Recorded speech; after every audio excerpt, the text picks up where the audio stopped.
Nos acompaña en estudio el doctor Pablo Bompey, quien es integrante del grupo técnico, asesor de inmunizaciones de la Organización Panamericana de la Salud. Muchísimas gracias por acompañarnos. Bienvenido. Gracias por la invitación.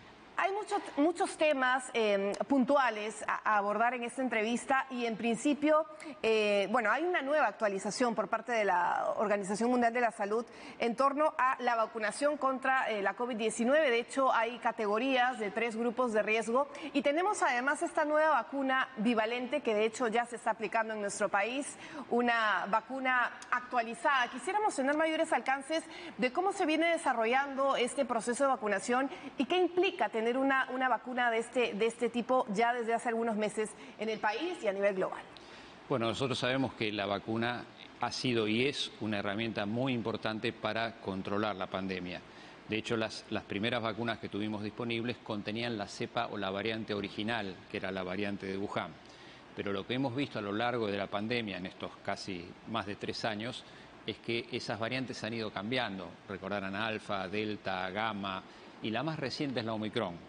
Esta variante que apareció en noviembre del 2021 en Sudáfrica todavía la sigue circulando con distintas sublinajes, como se denomina, y la actualización de la vacuna, con vacunas bivalentes, tiende a agregar protección contra esta última variante. O sea que las vacunas bivalentes se llaman bivalentes porque tienen la cepa original y la cepa o variante Omicron, es decir, tienen las dos, de forma tal de que brindan la protección que brindan las vacunas con la variante original, más la variante Omicron, para tratar de asegurar la mayor protección posible con la aparición de esta última variante Omicron y de esa forma lograr controlar mejor la enfermedad, cosa que se está logrando a través de las vacunas, que es una herramienta muy importante, más toda la población que ya ha tenido la infección. Entre esos dos elementos, vacunación más personas infectadas, se va generando una inmunidad poblacional que nos provee protección contra el COVID para futuro. El futuro todavía no lo sabemos exactamente qué es lo que va a pasar, pero por ahora estamos en una situación donde tenemos esta última variante y no han aparecido variantes nuevas.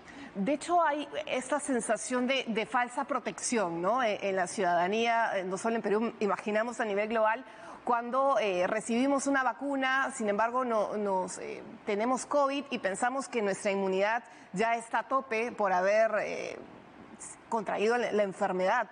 ¿Cuál es la respuesta ante estos grupos que consideran no es necesario este tipo de refuerzo, sobre todo con una vacuna ya actualizada como es la bivalente? Bueno, la enfermedad por COVID genera una protección, pero esa protección no es permanente, es una protección transitoria.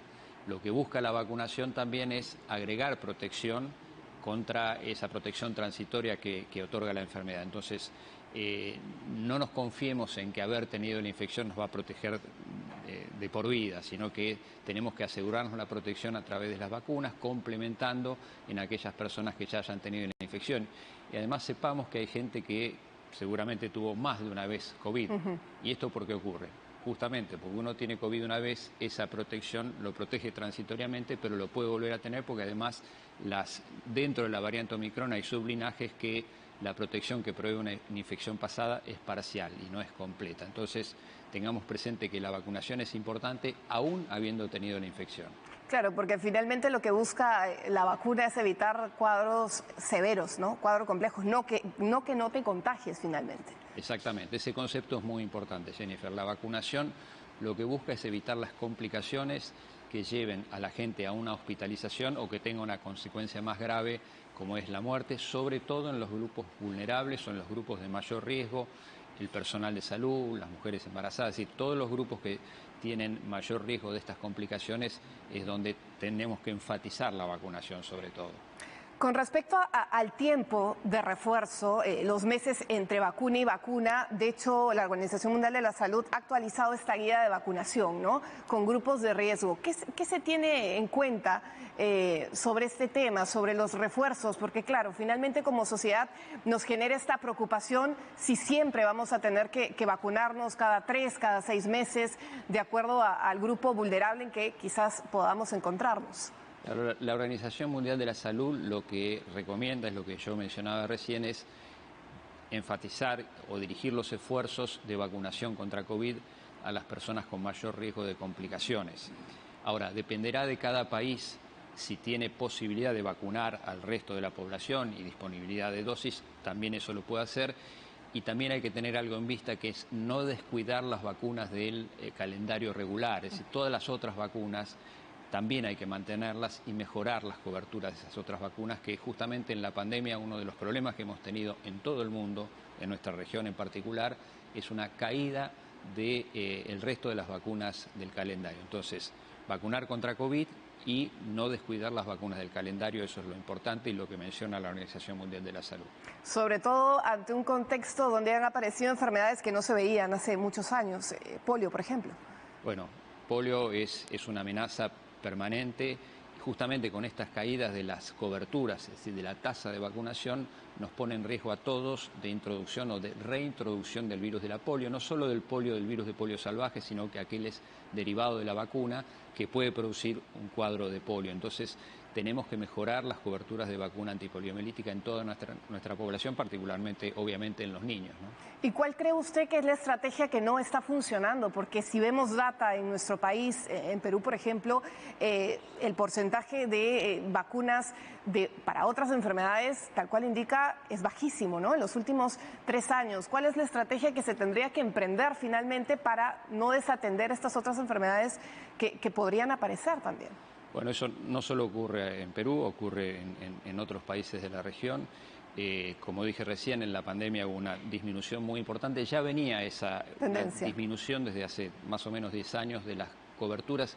Latinoamérica es una región que se ha caracterizado siempre por tener muy buenas tasas de vacunación, pero en los últimos 10 años y particularmente en la pandemia se ha observado una caída. Entonces ahora hay que poner un gran esfuerzo para recuperar esas coberturas de vacunación, mejorar la vacunación.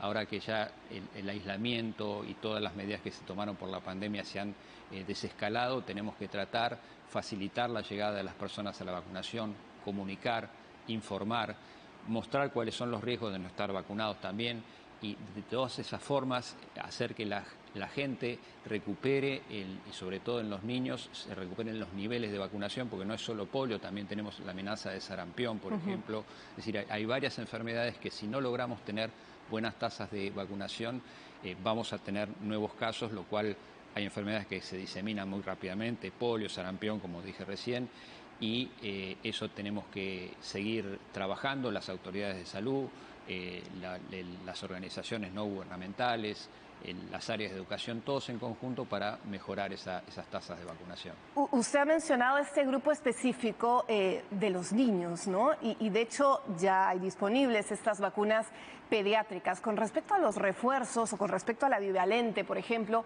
en este grupo etario, ¿cuál es la recomendación para los que nos están viendo? Porque hay mucho rechazo quizás en cierto sector de padres a que sus pequeños tengan esta vacuna de protección.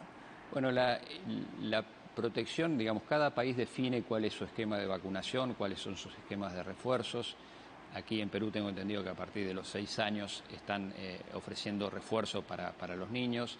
No nos olvidemos que los niños durante el periodo más intenso de la pandemia han tenido también complicaciones, sobre todo en niños de riesgo, pero también se ha visto en niños sanos, síndromes inflamatorios multisistémicos que pueden verse en otras infecciones virales. Es decir, que si bien el impacto en niños es mucho menor, comparado con adultos, a diferencia de lo que ocurre con la mayoría de las enfermedades que afectan más a los niños, en las enfermedades respiratorias, el COVID ha sido distinto. Comenzó por adultos y después afectó a niños, pero en menor proporción. Pero sí, el niño puede estar en riesgo. Además, el niño muchas veces convive el transmisor con un adulto, claro, a la familia, ¿no? Puede transmitir a un abuelo o a un padre o a un familiar que tenga algún factor de riesgo de complicaciones. Entonces, todos esos motivos hacen que sea importante completar los refuerzos de acuerdo a las indicaciones que estén dadas por las autoridades sanitarias, ¿no?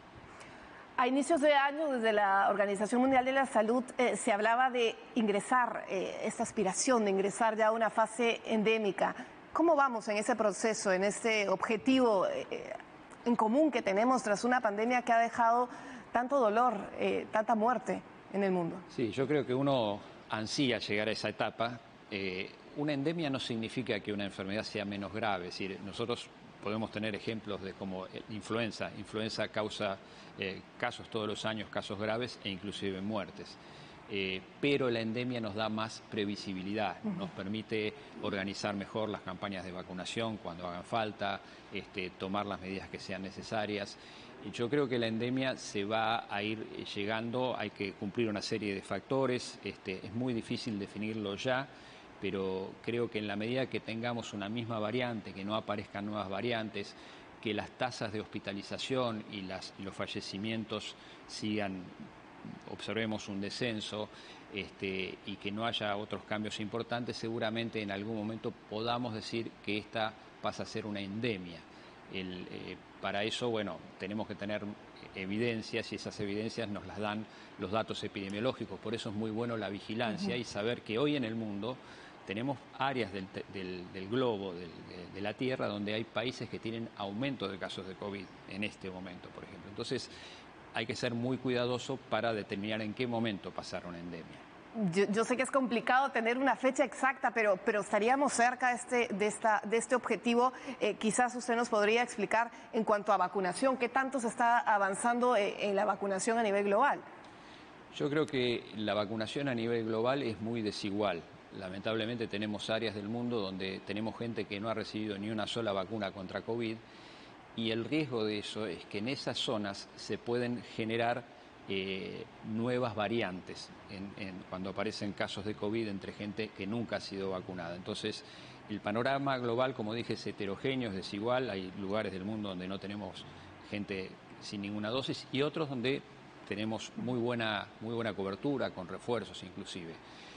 Lo ideal sería ver si a lo largo de este año podemos establecer algún parámetro que nos permita programar una vacunación con mayor tiempo, con mayor intervalo, posiblemente dirigida o focalizada en los grupos de riesgo.